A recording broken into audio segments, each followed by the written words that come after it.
നമ്മളിപ്പോ ഒരു ഇസ്ലാമിക ബാക്ക്ഗ്രൗണ്ടിൽ നിന്ന് വരുമ്പോ എന്താണ് ബദ്ർ നമ്മൾ പറയേണ്ട ഒരു ആവശ്യമേ ഇല്ല. ഇതിന്റെ ചരിത്ര പശ്ചാത്തലം എന്തിനാ റസൂലുള്ളാ അവിടെ പോരാടിയെന്നൊക്കെ നമ്മൾ ഒരുപാട് കേട്ട് കേൾവിയുള്ളതാണ്. അതിന് പുറമെയായിട്ട് ഇസ്ലാമിന്റെ ഇതിനപ്പുറത്തേക്ക് വേൾഡ് വൈഡില് അംശങ്ങളാണ് ഒരുപാട് ചരിത്ര പണ്ഡിതന്മാരെ കുറിച്ച് പഠനം നടത്തിയിട്ട് നമുക്ക് ഒരുപാട് കേട്ടിട്ടുള്ളതാണ്. പക്ഷെ നമുക്കൊന്ന് ചർച്ച ചെയ്യാനായിരിക്കും അത് വ്യക്തമാക്കി തോന്നും സമയത്ത്. ബദറിനെ കുറിച്ച് പറയുമ്പോൾ പിന്നെ പ്രാചീന ഗ്രന്ഥങ്ങളൊക്കെ നമുക്ക് കൂടുതലായിട്ട് നോക്കിയാൽ പിന്നെ സ്വഹാബത്തിന്റെ ചരിത്രം നമുക്ക് കാണാൻ കഴിയും. പ്രത്യേകിച്ച് നമുക്ക് സ്വഹീഹ് ബുഖാരിനൊക്കെ നമുക്ക് കൂടുതൽ ചരിത്രം ഓരോ സ്വഹാബത്തിനെ കുറിച്ചാണെങ്കിലും നമുക്ക് ഇപ്പോ വിദായത്തുൽ അല്ലെ വിദായത്തുൽ നിഹായ, അതേപോലെ നമ്മളെ പിന്നെ സിറത്ത് നബി വിശുദ്ധമായിട്ട് ഓരോ സ്വഹാബാക്കളെ കുറിച്ച് ഷാമില് തന്നെ മറ്റേ സീറത്തുൽ റസൂലുള്ളാഹിന്റെ ഗ്രന്ഥമുണ്ട്. ഇതിന് സമാനമായിട്ടുള്ള ആശയങ്ങളും ചരിത്രങ്ങളൊക്കെ പറഞ്ഞുകൊണ്ടുള്ള വാക്കിയുടെ മറ്റേ കിതാബ് മഗാസിയിലൊക്കെ ബദ്ർ യുദ്ധത്തെ ചരിത്രം മാത്രം തന്നെ പരാമർശിച്ചു ഒരുപാട് പേജുകൾ കണ്ടു. അതേപോലെ ഓരോ സ്വഹാബാക്കളുടെ ജീവിതമാണ് ഓരോ ത്യാഗങ്ങളെ കുറിച്ചിട്ടുള്ള നമ്മൾക്ക് പറയുന്നത് നമുക്ക് കാണാൻ കഴിയും. ഈ ചരിത്ര ഗ്രന്ഥങ്ങളെന്ന് മാത്രമല്ല, ഇപ്പോൾ ഒരുപാട് റിസർച്ച് പഠനങ്ങൾ ഇതിന്റെ ഭാഗമായിട്ടുണ്ട്.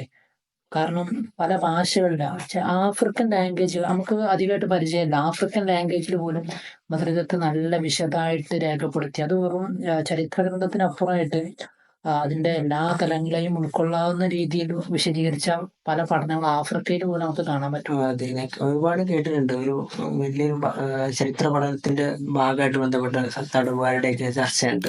ബദർ യുദ്ധത്തിൽ നബി സല്ലല്ലാഹു അലൈഹി വസല്ലം തങ്ങൾ അവിടെ നമുക്ക് പിടിക്കപ്പെട്ട ആളുകളെ കൈകാര്യം ചെയ്ത രീതിയെക്കുറിച്ച് ഒരുപാട് പഠനങ്ങളുണ്ട്. അപ്പം കാരണം ലോകത്ത് ഇന്നേ വരെ ഒരു തടവുകാരെ ശിക്ഷിക്കുന്ന വളരെ മോശമായ രീതിയിൽ പാർപ്പിക്കുക, അങ്ങനെ കുറച്ച് കഠിനമായ ശിക്ഷാരീതികൾക്ക് പകരം ഒരുപാട് മാതൃകകൾ റസൂലുള്ളാഹി സ്വല്ലല്ലാഹു അലൈഹി വസല്ലം കൊണ്ടുവന്നു എന്നുള്ളതാണ്. കാരണം കേരളത്തിൽ ഇപ്പോൾ തടവുകാർക്ക് ജയിലിൽ ജോലിയുണ്ട്. ചെറിയ 240 അങ്ങനെന്തോ ചെറിയ തുകക്ക് അവർക്ക് ജോലി, അതായത് ജോലി തരപ്പെടുത്തി കൊടുക്കാതെ ആ ശിക്ഷാ കാലാവധി കഴിഞ്ഞിറങ്ങിയതിന് ശേഷം അവർക്ക് ആ പൈസ നൽകുക, ആ രീതിയിലൊക്കെ ചെറിയ പ്രവർത്തനങ്ങളൊക്കെ നടക്കുന്നുണ്ട്. അപ്പോൾ ഇത് സ്ഥാപിച്ചൊരു DGP ഉണ്ട്, ആളെ പേര് കറക്റ്റ് ഓർമ്മയില്ല. പക്ഷെ അയാൾ ഈ ഒരു ചരിത്രത്തിൻ്റെ പശ്ചാത്തലത്തിലാണ് ഈ സംവിധാനമൊക്കെ കേരളത്തിലെ ജയിലുകളിൽ പോലും കൊണ്ടുവരുന്നത്. കുറിച്ച് അഹമ്മദ് മൂസ അബ്ദുറഹ്മാൻ ജർദാത്തിന്റെ ഒരു പഠനം തന്നെയുണ്ട്. ആ സമീപനം കൊണ്ട് ഉണ്ടായിട്ടുള്ള ഒരു ഇമ്പാക്റ്റിനെ കുറിച്ചുള്ള വലിയൊരു പഠനം വേൾഡ് വൈഡിൽ ചർച്ചയായ സംഭവങ്ങളൊക്കെ ഉണ്ട്. അതിനെക്കുറിച്ച് നമുക്ക് ഒരുപാട് ചർച്ച ചെയ്യാനുണ്ട്. പക്ഷേ അതിന് ലഭ്യത നമുക്ക് കുറവുണ്ടെന്ന് എനിക്ക് തോന്നുന്നു. അതിനെക്കുറിച്ചുള്ള സംഭവങ്ങളൊക്കെ ഈ ബദർ യുദ്ധത്തിന്റെ പിന്നെ ഇമ്പാക്റ്റിനെ കുറിച്ച് നമ്മൾ പറയുമ്പോൾ പിന്നെ JK മാർട്ടിന്റെ പിന്നെ അദ്ദേഹത്തിന്റെ ഗവേഷണത്തിലേക്ക് നോക്കിയേക്കാം. അത് ആ ഒരു കാലത്തിന് മാത്രമല്ല, കുറച്ച് സാമൂഹികപരമായിട്ട് പിന്നീട് വന്ന കാലങ്ങൾ അതിനല്ലേ നമ്മളങ്ങനെ തീർച്ചയായിട്ടും സാമൂഹികപരമായിട്ടും രാഷ്ട്രീയപരമായിട്ടും അതിന് നടന്നൊരു ഇമ്പാക്ട് രാഷ്ട്രീയത്തെ എങ്ങനെ കൊണ്ടുപോകണമെന്നുള്ളത് ആ സമയത്തൊക്കെ പറഞ്ഞാൽ കൃത്യമായിട്ടുള്ള ഒരു ജയിൽ സംവിധാനം, തടവുള്ളികളെ പാർപ്പിക്കാനുള്ള ഒരു സംവിധാനം ഒന്നും നിലവിലില്ല. പക്ഷെ ഇന്ന് അതിൻ്റെ ഒരുപാട് വളർച്ചകൾ. അപ്പം അതിനുള്ള സാധ്യതകൾ ഒന്ന് ഒരുപാട് വളർന്നു നിൽക്കണം. പക്ഷെ അത് ഒരു വലിയ മാതൃകയാണ്. അവരെ എങ്ങനെ ഉപയോഗപ്പെടുത്തുക എന്നുള്ള ഒരു സാധനം. കാരണം റസൂലുള്ളാഹി തങ്ങളൊന്നും ചെയ്ത് മദീനയിലുള്ള ആളുകൾക്ക് പഠിപ്പിക്കുന്ന രീതിയിൽ, പിന്നെ പൈസ കൊടുത്തിട്ട് തിരിച്ച് കൊടുക്കുന്ന രീതിയിൽ, അങ്ങനെ ആ ഒരുപാട് രീതിയിലുള്ള സംവിധാനം. ഇതേ അൽത്തബിയുടെ ഒരു കാഴ്ചപ്പാടും ഇതേമാതിരി വൈറലായിട്ട് ഉണ്ടെന്ന് എനിക്ക് തോന്നുന്നു. മൂപ്പരും ഇതേമാതിരി ബദറിൻ്റെ ഒരു വിശകലനത്തെക്കുറിച്ചുള്ള വലിയൊരു പഠനം തന്നെ നടത്തിയായിട്ട് എനിക്ക് ഓർമ്മിക്കുന്നു. അവിടെ തബിയുടെ അയാളുടെ ഒരു അടിസ്ഥാനപരമായിട്ട് വേറെ എന്തോ കണ്ടിട്ടാണ് അദ്ദേഹം ആ വിശകലനം നടത്തുന്നത് എനിക്ക് തോന്നുന്നു. കറക്റ്റ് ആ പേര് ഓർമ്മയില്ല. ഒരാളുടെ ചിന്താവിശകലനം വെച്ചിട്ടാണ് ആ ഒരു പഠനത്തെ വിശദീകരിച്ചത്. നസീം അക്തറിൻ്റെ ഒരു ലേഖനമുണ്ട്, അതിൽ കൃത്യമായിട്ട് പറയുന്നുണ്ട്. ഞാൻ ഇത് പറയില്ല, കാരണം നമ്മൾ ഈ ഒരു ദൈവികമായൊരു സംഭവം എന്നുള്ളൊരു ഉപരിയായിട്ട് അതിൽ യുദ്ധത്തിൽ ഒരുപാട് തന്ത്രപരമായ സംവിധാനങ്ങൾ, ഒരുപാട് യുദ്ധതന്ത്രങ്ങൾ ഉപയോഗിച്ചതിൻ്റെ ഒരു കാര്യങ്ങൾ ഒരുപാട് നസീം അക്തറിൻ്റെ ലേഖനത്തിൽ കൂടുതലായിട്ട് പറയുന്നതായിട്ട് കാണാൻ സാധിക്കും. പക്ഷെ നമ്മൾ ആ ഒരു ദൈവിക സംവിധാനത്തെ എതിർക്കല്ല, കൃത്യമായിട്ട് ആ യുദ്ധത്തിൻ്റെ ഒരു ജിയോഗ്രഫിക്കൽ ഏരിയ, ആ ഒരു ബദറിൻ്റെ ആ സ്ഥലത്ത് മൊത്തം പഠിച്ചിട്ട് കൃത്യമായിട്ട് അതിൽ ഓരോരുത്തരെയും ഓരോ സ്ഥലത്ത് സംവിധാനിക്കുന്നതിൻ്റെ രീതിയെക്കുറിച്ചൊക്കെ നമ്മൾ കാണിക്കുമ്പോൾ അതാണ് അതിൻ്റെ ദൈവികത്വം. ആ രീതിയിൽ അത് ചെയ്യിപ്പിക്കുക എന്നുള്ളത് മുത്തുനബിയുടെ ആ ഒരു തന്ത്രപരമായിട്ട് നീക്കങ്ങളിലെ ആ ബദർ യുദ്ധത്തിൽ പ്രതിഫലിച്ച നീക്കങ്ങൾ. അതേപോലെ തന്നെ നമ്മൾ പിന്നെ അതിലൊരു സാങ്കേതിക വിദ്യകൾ, ഇന്റലിജൻസ് സാങ്കേതിക വിദ്യകളൊക്കെ നമ്മൾ നോക്കുകയാണെന്നുണ്ടെങ്കിൽ റഷ്യൻ ലോ ജേണലിൽ അതിനൊരു പഠനം തന്നെ പറയുന്നുണ്ട്. അതായത് ആ കാലത്ത് അതിനെക്കുറിച്ച് പഠിച്ച് എല്ലാം തികഞ്ഞ ഒരാൾക്ക് മാത്രമാണ് അത് കൺട്രോൾ ചെയ്ത അങ്ങനെ സ്ഥലത്തെ കുറിച്ചൊക്കെ പറയുമ്പോൾ ആ സ്ഥലത്തിനെ കുറിച്ചും അതിൻ്റെ ഒരു പൊസിഷനും കാര്യങ്ങളും ഇതിനെ കുറിച്ച് പറയുമ്പോൾ ഫോർമേഷൻ എല്ലാം പറയുമ്പോഴും അവിടുത്തെ ഒരു ഇന്റലിജൻസ് സാങ്കേതിക വിദ്യകൾ എത്രത്തോളം ഉണ്ട് നമുക്ക് മനസ്സിലാക്കാൻ കഴിയും. ഇതിനെക്കുറിച്ചുള്ള ഒരു പഠനമാണ് ഈ റഷ്യൻ ജോർഡൻ സംസാരിക്കുന്നുണ്ട്. പക്ഷേ അതാണ് അതിൻ്റെ ദൈവികത്വം. നമ്മൾ വെറും ഒരു പരിപൂർണ്ണമായിട്ട് മലായിക്കത്തിറങ്ങുന്ന ഒരു സംവിധാനത്തെ കുറിച്ച് അങ്ങനെ ആ രീതിയിലല്ല. പക്ഷെ ഇങ്ങനെയൊക്കെ ആ യുദ്ധം സംവിധാനിക്കപ്പെട്ടു എന്നുള്ളതാണ് അതിൻ്റെ യഥാർത്ഥ ദൈവികത്വം. അതാണ് സൈനികൻ ആരായിരിക്കണം എന്ന് കൂടി റസൂലുള്ളാഹി കാണിച്ചു തരുന്നുണ്ടല്ലേ. സൈന്യാധിപന്റെ ഒരു പഠനം എന്നുള്ള അല്ലേ, അത് എല്ലാ നിലക്കും ചരിത്ര പഠനത്തെ നമ്മൾ പോകേണ്ടിരിക്കുന്ന മനസ്സിലാകുന്നില്ല. അപ്പൊ ഇതിലൊക്കെ മനസ്സിലാകുന്നത് ഒരുപാട് നമ്മൾ പഠിക്കാനുള്ള രാഷ്ട്രീയക്കാരും എല്ലാം പഠിച്ചിരിക്കുന്ന ചില രാഷ്ട്രീയ ചിന്താഗതികളൊക്കെ റസൂലുള്ളാഹിയിൽ നിന്ന് പഠിക്കേണ്ടതെന്ന് എനിക്ക് തോന്നുന്നത്. തീർച്ചയായും ഈ വെറും അറബി ഗ്രന്ഥങ്ങൾ മാത്രമല്ല ഇതിനെക്കുറിച്ച് പഠനം നടത്തിയിട്ടുള്ളതെന്ന് തോന്നുന്നു. പല ഇംഗ്ലീഷ് അല്ലെങ്കിൽ മറ്റു ഭാഷകൾ പോലും ഇതിനെക്കുറിച്ച് പഠനങ്ങൾ നടന്നിട്ടുണ്ട്. പ്രബന്ധങ്ങൾ തീസീസുകൾ ഒരുപാട് നടന്നിട്ടുണ്ടെന്ന് എനിക്ക് തോന്നുന്നു. അതിനെക്കുറിച്ച് സംസാരിക്കാനും ഒരുപാട് ഉണ്ടാവും. ഇസ്ലാം the first arrow the battle of Badr decisive battle എന്ന് പറഞ്ഞൊരു ഒരു സ്റ്റഡി നന്നായിട്ട് ബദർ യുദ്ധത്തെ വളരെ നന്നായിട്ട് രേഖപ്പെടുത്തിയൊരു സംഘടന. കാരണം ഒരു ആഫ്റ്റർ ബിഫോർ എന്നുള്ള ഒരു ഇസ്ലാമിൻ്റെ ആ ഒരു സമയത്ത് ആഫ്റ്റർ ബിഫോർ എന്നുള്ള ഒരു ഡിവിഷൻ സെപ്പറേഷൻ ആ ഒരു സാധനം കൊണ്ടുവന്നുള്ള ഒരു കൃത്യമായിട്ട് ആത്മവിശ്വാസത്തെ കുറിച്ച് എങ്ങനെയാണ് അത് നിർണായകത്തെ മരിച്ചെന്നൊക്കെ അതിൽ പറയുന്നുണ്ട്. ഒരുപാട് ഉണ്ടെന്നായി തോന്നുന്നു. അതിൻ്റെ ചർച്ചകൾ തന്നെ എപ്പോഴും അതിൻ്റെ പിന്നാമ്പുറങ്ങളിലേക്ക് പോകുമ്പോൾ ആ പ്രബന്ധത്തെക്കുറിച്ച് നമ്മൾ ഒരുപാട് നോക്കേണ്ടി വരുന്നു. എന്തുകൊണ്ട് ഒരു മുസ്ലിം അത് വായിക്കണം എന്നുള്ളതാണ് അതിന് മനസ്സിലാക്കപ്പെടുന്നത് അല്ലേ. ഒരിക്കലും തീർച്ചയായിട്ടും നമ്മളൊരു വായിക്കേണ്ട സാധനമാണ്. അതേപോലെ തന്നെ battle of Badr from Badr to chance എന്നുള്ള പ്രബന്ധത്തിൽ നമുക്ക് കാണാൻ കഴിയും. അന്നത്തെ ഒരു സാഹചര്യം നമ്മൾക്ക് ഇതിന് മുമ്പുള്ള, അതായത് അത് നേടിയെടുക്കാൻ വേണ്ടി അത്രത്തോളം കഷ്ടപ്പെട്ട് പിന്നെ അതിൽ നിന്നും എങ്ങനെയാണ് ചാൻസ് ആ ഒരു ചാൻസ് അവർ ഉപയോഗപ്പെടുത്തി. അത് നമുക്കറിയാം അതിന് മുമ്പുള്ള മദീനയുടെ അവസ്ഥയും അതിന് ശേഷം പിന്നെ ഇവർക്കുണ്ടായ അവസ്ഥയും ആ ഒരു പഴയ മുസ്ലിം പ്രാരംഭ കാലഘട്ടത്തിൽ മുസ്ലിം മാറി എല്ലാ ദൈവത്തും ഒരു പുനഃസ്ഥാപിക്കാൻ പറ്റിയ മാറ്റിയെടുത്തു. അത് സ്വാഭാവികമായിട്ടുണ്ടായി. കാരണം ഈ ഖുറൈശികളുടെ ശല്യം സഹിക്കാൻ കഴിയാതെ മറ്റൊരു നാട്ടിലേക്ക് മാറി താമസിച്ച് അവിടെ ഒതുങ്ങിയിരുന്ന ഒരു സംവിധാനം പിന്നീട് തിരിച്ച് അവർ ഓവർകം ചെയ്ത് വരികയാണ്. പിന്നെ അതിനുശേഷം ഒരു വലിയൊരു മാറ്റം. കാരണം തിരിച്ച് ഈ ശത്രുക്കൾ തിരിച്ച് മക്കയിലേക്ക് വന്നിട്ട് അവർ പറയുന്ന സംഗതികളാണ്. മുഹമ്മദ് അങ്ങനെ അത് സാധിച്ചു എന്നുള്ള ഒരു രീതിയിൽ അവർ സംസാരിക്കണേ. അതിശയ രൂപത്തിലാണ് സംസാരിക്കുന്നത്. കാരണം സാമ്പത്തികമായിട്ടാണെങ്കിലും മാനസികപരമായിട്ടും എല്ലാ മാറ്റങ്ങളും നമുക്കതിൽ കാണാൻ കഴിയും. അതാണ് ചാൻസ് ഒരു മുതലാക്കി പറയുന്നത്. ഇംഗ്ലീഷുകളിലും ഇതിനും സമാനമായിട്ടുള്ള പഠനങ്ങൾ ഇനി ഉണ്ടായിട്ടുണ്ട്. പക്ഷെ നമുക്ക് എല്ലാം കൂടെയുള്ള ചർച്ചയുള്ളൊരു സമയം കിട്ടുന്നില്ല. അത് മറ്റു ഭാഷകളും ഉണ്ടെന്നാണ് തോന്നുന്നത്. നന്നായിട്ട് വായിക്കേണ്ട സമയമാണ്. ഇത്തരം സാഹചര്യങ്ങൾ ഇത്തരം ദിനങ്ങളോടൊക്കെ അനുബന്ധിച്ച് നമ്മൾ കൃത്യമായിട്ട് ജസ്റ്റ് ഒന്ന് അന്വേഷിക്കാൻ ഒരുപാട് സാധനങ്ങൾ സ്റ്റഡീസ് മാത്രം പഠിക്കുന്ന നന്നായിരിക്കും തോന്നുന്നു.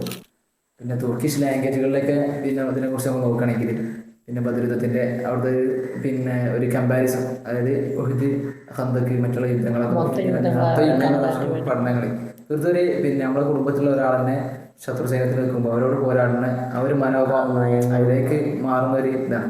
ഇത്തരത്തിലുള്ള ഒരു കമ്പാരിസൺ ചെയ്തിട്ടുള്ള ഒരു ഇതാണ് പേർഷ്യൻ ഭാഷയിലുണ്ടെന്ന് തോന്നുന്നു. ഇതേമാതിരി മറ്റേ വിക്ടോറിയൻ കാലഘട്ടത്തിൽ ഇംഗ്ലീഷ് ഫോറിൻ ലിസ്റ്റുകളൊക്കെ ഇതേമാതിരി ഒരു ചർച്ചയിലേക്ക് വരുന്നുണ്ട്. അതായത് ഇസ്ലാം വിരുദ്ധർ പോലും ബദറിനെ പഠിക്കുന്ന ഒരു കാലം, ഒരു സന്ദർഭം നമുക്ക് വരുന്നത് കാണാം. അതായത് എന്തുകൊണ്ട് ബദർ വിജയിച്ചു, എങ്ങനെ വിജയിച്ചു എന്നൊക്കെ ആ ഒരു ഓറിയന്റലിസ്റ്റുകളൊക്കെ ചോദിക്കുന്നുണ്ട് എങ്ങനെ ഇതിന് സാധിക്കും എന്നുള്ളതാണ്. സ്വന്തം പിതാവ് സ്വന്തം മകനൊക്കെ എതിരിട്ടുകൊണ്ട് ഒരു ജസ്റ്റ് ഒരു കുറച്ച സമയത്ത് ഒരു വിശ്വാസത്തിന്റെ പേരിൽ മാത്രം എതിരിടാൻ എങ്ങനെ സാധിക്കും എന്നുള്ള രീതിയിലൊക്കെ ഓറിയന്റലിസ്റ്റുകൾ പല ചോദ്യങ്ങളുണ്ടാവും. ഇവർക്ക് പോലും മറുപടിയായിട്ട് മുസ്ലിങ്ങളാണെങ്കിൽ ഇതിനുള്ള മറുപടികളുള്ള ലേഖനങ്ങളും പ്രബന്ധങ്ങളൊക്കെ തോന്നുന്നില്ലേ. അപ്പം ഈ ചരിത്രകുറിച്ച് പറയുമ്പോൾ ഒരുപാട് കാര്യങ്ങൾ ഇപ്പം മറ്റു ഭാഷകളിൽ തന്നെ ഉണ്ടെന്നാണ് തോന്നുന്നത് അല്ലേ. ആഫ്രിക്കയിലെ ചില പ്രാചീന അജാമി ലിപികളുടെ ബലോഫി ലാംഗ്വേജിലൊക്കെ കൃത്യമായിട്ട് വളരെ വിശാലമായിട്ട് ഇത്തരം സന്ദർഭങ്ങളും ചരിത്രങ്ങളും കൃത്യമായിട്ട് രേഖപ്പെടുത്തി നമുക്ക് കാണാൻ സാധിക്കും. ബലോഫി ഭാഷയെ കുറിച്ച് പറയുമ്പോൾ ഒരുപാട് പറയേണ്ടതുണ്ടെന്ന് എനിക്ക് തോന്നുന്നു. ഈ വലോഫ് ഭാഷയും ഈ അജാമി ലിപിയൊക്കെ പറയുന്നത് ഈ പശ്ചിമേഷ്യൻ രാജ്യങ്ങളിൽ മാത്രം സംസാരിക്കുന്ന ഒരു പ്രാദേശിക ഭാഷ. അവിടെ ആ നാട്ടിൽ മാത്രം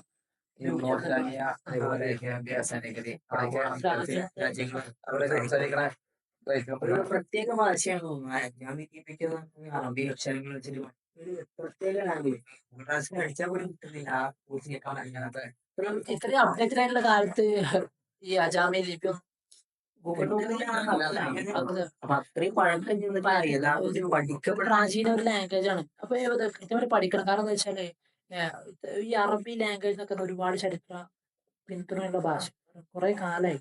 പക്ഷെ ഇത്തരം ഈ ബദർ യുദ്ധമൊക്കെ എന്തുകൊണ്ട് ഈ അജാമി ലിപിയിൽ പോലും ഇത്ര വിശാലമായിട്ട് രേഖപ്പെടുത്തുന്നത് കൃത്യമായിട്ട് നല്ല രീതിയിൽ നല്ല റിസർച്ച് നടക്കുന്ന ഒരു ഏരിയ ആണ് ആവശ്യങ്ങൾ. ആ ഭാഷയിൽ തന്നെ ആ ഒരു വലിയൊരു കൃതിയുണ്ട് തോന്നുന്നത്. എന്താ അക്ഷരബന്ധം നമുക്ക് ഡിറ്റക്ട് ചെയ്യാൻ പറ്റില്ല. കാരണം വായിച്ചെടുക്കാൻ കഴിയാത്ത ലാംഗ്വേജ് ആണെന്നോട് പറഞ്ഞുതരും. പക്ഷെ അത് എന്താണ് എന്താണ് കേൾക്കാൻ പോലും പറ്റില്ല. അത്രയും പ്രാചീന ഭാഷയിൽ പോലും ഇത്ര പരിപൂർണമായിട്ട് ഇതിനെ കുറിച്ച് പഠിക്കുന്നുണ്ടെന്നുള്ളതാണ്. അതിനെക്കുറിച്ച് തന്നെ ആ ഇതിലുണ്ട് ഒരുപാട് ചർച്ചകൾ വരുന്നുണ്ടോ ആ ഗ്രന്ഥത്തിൽ തന്നെ അല്ലേ?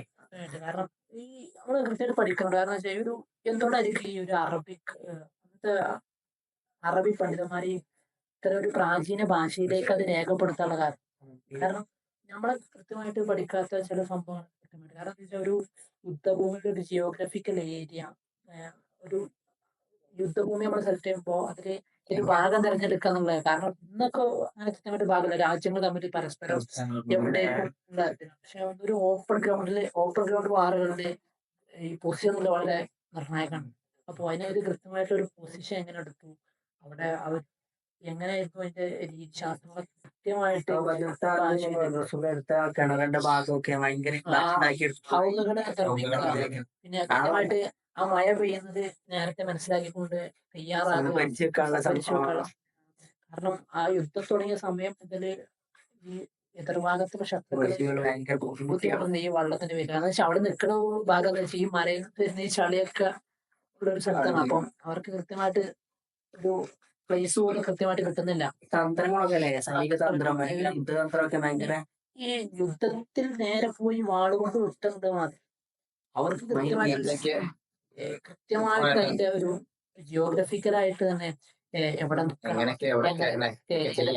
ഒരു ഫോർമേഷൻ. ചിലപ്പോ ആ യുദ്ധഭൂമിയിൽ വീശുന്ന കാറ്റ് പോലും ഈ യുദ്ധത്തിന്റെ വിജയത്തിലേക്ക് നിർണായകമായി. അത്രയും ആ യുദ്ധത്തിന് ഒരുപാട് ചർച്ചയുണ്ടെന്ന് എനിക്ക് തോന്നുന്നല്ലേ. അത്രയും ഇതാണ്. കാരണം എന്താ വെച്ചാൽ എന്തുകൊണ്ട് ഈ അറബി ചരിത്രകാരന്മാരെ ആ ഒരു ഭാഷയിൽ കൊണ്ട് ധൈര്യം എന്നുള്ളതാണ്. കൃത്യമായിട്ട് അത് നമ്മൾ കൃത്യമായിട്ട് പഠിക്കേണ്ടതുണ്ട്.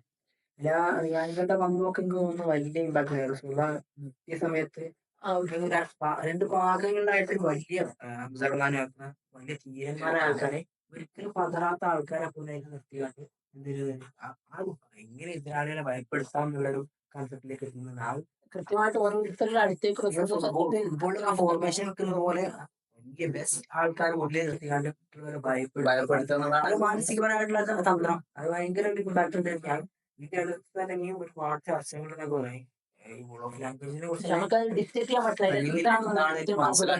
പ്രാചീന മറ്റേ ചൈനീസ് ഭാഷകൾ പോലെ മനസ്സിലാക്കാൻ പോലും ഒരുപാട് ബുദ്ധിമുട്ടുണ്ട്.